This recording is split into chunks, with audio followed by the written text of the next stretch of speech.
안녕하세요. 하루 10분 마케팅 습관 흑성어쌤입니다.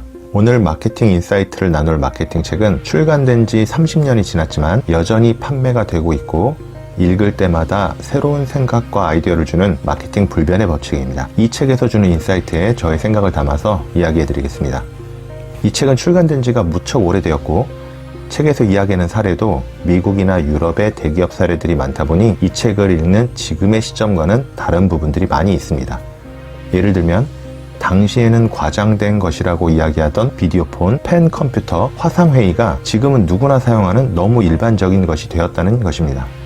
이 책의 이야기나 사례가 당시를 기준으로 하고 있다는 점과 마케팅에는 100%의 정답은 없다는 점을 감안하고 보시면 좋을 것 같습니다.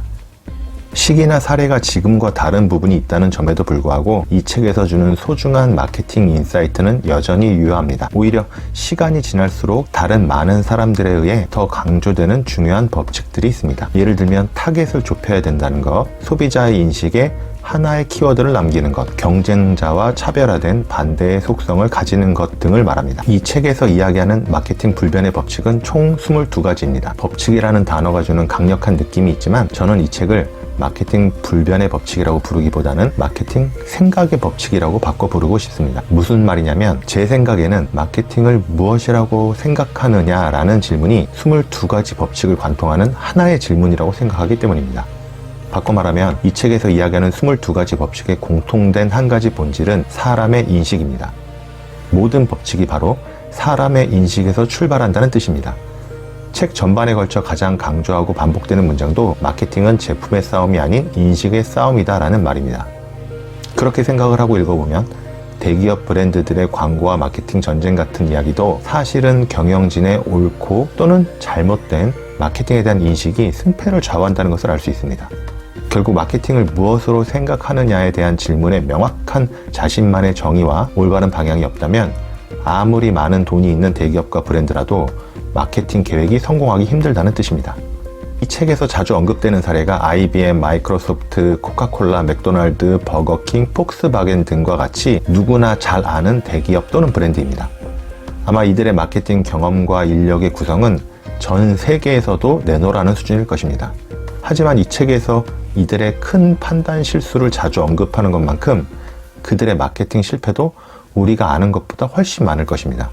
많은 성공을 통해서 거대 기업이 되고 글로벌 브랜드가 되었음에도 불구하고 자만하거나 욕심을 내거나 소비자와 시장을 잘못 판단하는 등의 이유로 성공만큼 큰 실패를 경험하는 사례도 많습니다. 결국 이 책에서 가장 강조하는 한 문장인 마케팅은 제품의 싸움이 아닌 인식의 싸움이다 라는 말이 이 책에서 이야기하는 22가지 법칙을 모두 담고 있는 한마디라고 생각합니다. 22가지 법칙은 결국 마케팅은 인식의 싸움이라는 것을 설명하기 위한 사례들이라고 할 수 있습니다. 이 책을 읽을 땐 한번 이런 상상을 해보시면 좋을 것 같습니다. 여기 두 사람이 있습니다. 한 명은 나 자신이고 다른 한 명은 내 잠재 고객입니다. 지금 나는 그 사람의 인식과 감정을 보고 있고 그 사람은 내가 제공하는 제품과 서비스를 보고 있다고 하겠습니다. 내가 집중해야 할 부분은 그 사람이 고민하는 문제 또는 그 사람이 상상하는 욕망을 내 제품과 서비스로 어떻게 해결해 줄 수 있는가입니다. 그것이 해결될 때 그 사람은 만족한 얼굴로 자신이 지불한 비용보다 더 큰 가치를 얻었다며 제품과 서비스를 제공한 저에게 감사를 표현합니다. 그리고 나는 그것이 마케팅이라고 생각합니다. 또 다른 두 사람이 있습니다. 한 사람은 아까 나에게 만족한 잠재 고객입니다. 다른 사람은 나와 비슷한 제품과 서비스를 제공하고 있는 경쟁자입니다. 나의 경쟁자는 이 서비스를 얼마나 열심히 연구하고 만들었는지 그리고 자신의 노력보다 얼마나 싸게 판매를 하고 있는지를 이야기하고 있습니다. 과연 그 잠재 고객의 인식과 감정은 어떤 상태일까요? 잠재 고객은 그게 나랑 무슨 상관이지? 그래서 그게 나에게 어떤 이득이 되는 건데?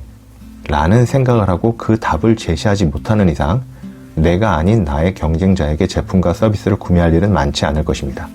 개인적으로 이 책에서 첫 번째 리더십의 법칙, 더 좋기보다는 최초가 되는 편이 낫다부터 다섯 번째 집중의 법칙, 마케팅에서 가장 강력한 개념은 소비자의 기억 속에 하나의 단어를 심고 그것을 소유하는 것이다까지는 한 번 정독을 하고 이후의 법칙들은 관심이 가거나 필요하다고 생각하는 것의 순서대로 읽어보시길 추천드립니다. 왜냐하면 앞에 5가지 법칙들이 뒤에 나오는 나머지 법칙들에도 계속 적용이 되고 밀접한 연관이 있는 법칙들이기 때문입니다. 이 책을 3마디로 요약을 하면, 첫 번째는 마케팅은 소비자의 인식과 감정에 집중해야 한다는 것이고, 둘째는 그 인식과 감정을 22가지의 상황에 맞추어 방법을 달리 활용해야 한다는 것이고, 세 번째는 누구나 마케팅에 성공할 수 있는 방법이 있다는 것입니다.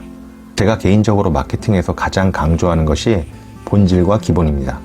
여기서의 본질은 마케팅에 대한 스스로의 정의를 의미하고, 기본은 본질에 충실한 마케팅 전략과 전술을 의미합니다. 제 유튜브에 나만의 마케팅을 정의하는 방법과 마케팅 전략과 전술의 차이점 영상을 참고하시면 지금 드린 말씀을 좀 더 쉽게 이해하실 수 있으리라 생각합니다. 만약 마케팅을 닭요리라고 하면 좋은 닭을 고르는 것이 본질이고, 기본 베이스 양념과 조리 방법이 기본이란 뜻입니다. 그 외의 양념이나 조리 도구 등은 닭 요리를 더욱 맛있게 해주는 기술과 트렌드라고 할 수 있습니다. 마케팅 불변의 법칙이 출간된 지 수십 년이 지났어도 여전히 베스트셀러의 자리를 지키고 있는 이유도 본질과 기본에 충실하고 적당한 양념이 가미되었기 때문이라고 생각합니다. 이 책을 아직 읽어보지 않은 분들을 위해 이 책에서 꼭 기억해야 할 한 개의 메시지와 한 가지 실행에 대해 이야기 드리면서 오늘 하루 10분 마케팅 습관을 마무리하겠습니다. 마케팅의 기본은 당신이 최초가 될 수 있는 영역을 만들어내는 것이다. 더 좋기보다는 최초가 되는 편이 낫다. 마케팅은 결국 인식의 싸움이다. 여러분이 지금 잠재 고객의 인식 속에 최초로 남길 수 있는 것이 무엇인지 한번 생각해 보시길 바랍니다. 지금까지 하루 10분 마케팅 습관 흑상화쌤이었습니다. 감사합니다.